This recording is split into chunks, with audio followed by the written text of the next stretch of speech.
रामचंद्र जी ने रामेश्वरम में भगवान शिव की आराधना करते वक्त गाया था, आपका मन साफ है। ऐसी कॉस्मिक अलाइनमेंट होती है कि भगवान शिव आपकी चेतना यानी कि सीट ऑफ इंट्यूशन में प्रवेश कर जाते हैं।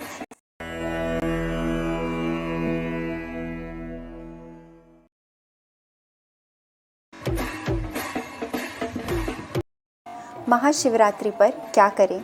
रुद्राष्टकम 8वां श्लोक।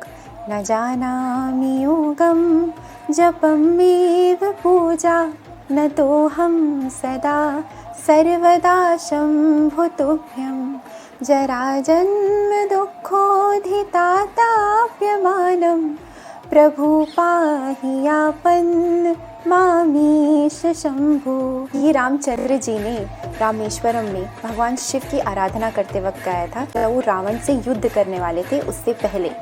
तो इस श्लोक का मतलब है कि ना मैं जप जानता हूँ, ना तप, ना पूजा, कुछ नहीं जानता। मैं केवल भगवान शिव महादेव को नमस्कार करता हूँ।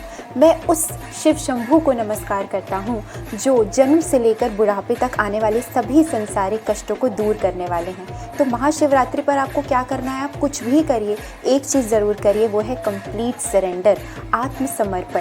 क्योंकि ये विवाह है भौतिक जगत का आध्यात्मिक जगत के साथ।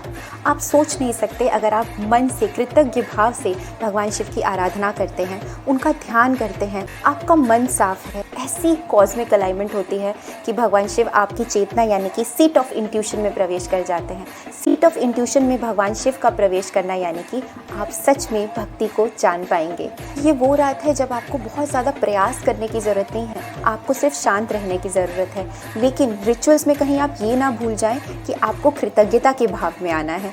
भगवान शिव को क्या चाहिए आज के दिन? कंप्लीट सरेंडर, यानी कि आप समर्पित होकर उन्हें याद करिए।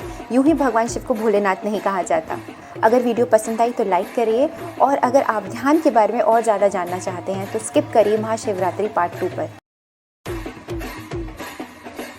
हर हर महादेव। परमहंस धनेश्वरानंद तीर्थ जी की जब मैं बुक पढ़ती हूँ चक्र महाविज्ञान के ऊपर, तो वो बताते हैं सीट ऑफ इंट्यूशन यानी कि थर्ड आई के जस्ट 2 इंच ऊपर, यहाँ पर कहीं पर हमारा सोम चक्र होता है।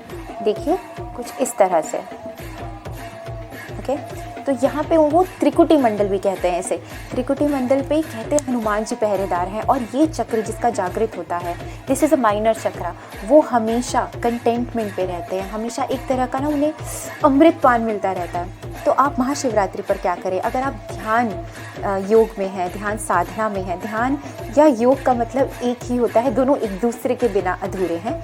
तो अगर आप योग करते हैं, योग यानी कि जोड़ना, एकाग्र होना, तो सीट ऑफ इंट्यूशन पर यहाँ ध्यान लगाते लगाते कोशिश करिए कि आप उस स्टेट को होल्ड कर सकें जब आप खुश हैं और शिव तत्व को जान रहे हैं, उसमें समा रहे हैं, ठीक है, उसको महसूस कर पा रहे हैं।